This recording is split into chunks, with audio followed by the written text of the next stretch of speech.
বলিউডের শীর্ষ তারকা শাকিব খান বর্তমানে অবস্থান করছেন আমেরিকায়। দেশের বাইরে থাকলেও তিনি সামাজিক মাধ্যমে নিয়মিত যুক্ত থাকছেন তার ভক্ত অনুরাগীদের সঙ্গে। এবার তিনি সামাজিক যোগাযোগ মাধ্যমে গভীর শ্রদ্ধা জানিয়েছেন বাংলাদেশের জাতীয় কবি কাজী নজরুল ইসলামকে। আজ জাতীয় কবি কাজী নজরুল ইসলামের ৪৯তম মৃত্যুবার্ষিকী। বাংলার ১৩৮৩ সালের ১২ ভাদ্র শেষ নিঃশ্বাস ত্যাগ করেন তিনি। ঢাকা বিশ্ববিদ্যালয়ের কেন্দ্রীয় মসজিদের পাশে রাষ্ট্রীয় মর্যাদায় দাফন করা হয় তাকে। জাতীয় কবির প্রয়াণ দিবসে দেশ বিদেশের অগণিত অনুরাগীদের মতো শ্রদ্ধা জানিয়েছেন চিত্রনায়ক শাকিব খান। তিনি তার ভেরিফাইড ফেসবুক পেজে লিখেছেন, আমাদের জাতীয় কবি কাজী নজরুল ইসলামের মৃত্যুবার্ষিকীতে গভীর শ্রদ্ধা ও ভালোবাসা। এর আগে গত ১৫ই আগস্ট শেখ মুজিবুর রহমানের শাহাদত বার্ষিকীতে শোক প্রকাশ করলেও আলোচনায় এসেছিলেন শাকিব খান। সেই সময় কিছু সমালোচনা হলেও তিনি পরে একটি সাক্ষাৎকারে বিষয়টি নিয়ে নিজের অবস্থান পরিষ্কার করেন। শাকিব বলেছিলেন, যারা দেশের জন্য ও দেশের মানুষের জন্য জীবনের সর্বোচ্চ দিয়েছেন তাদের প্রতি সম্মান প্রদর্শন করা আমাদের সবার নৈতিক দায়িত্ব।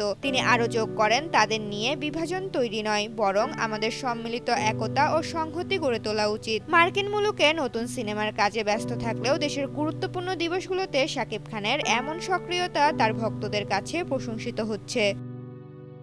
ঋতুপর্ণা, জনকণ্ঠ।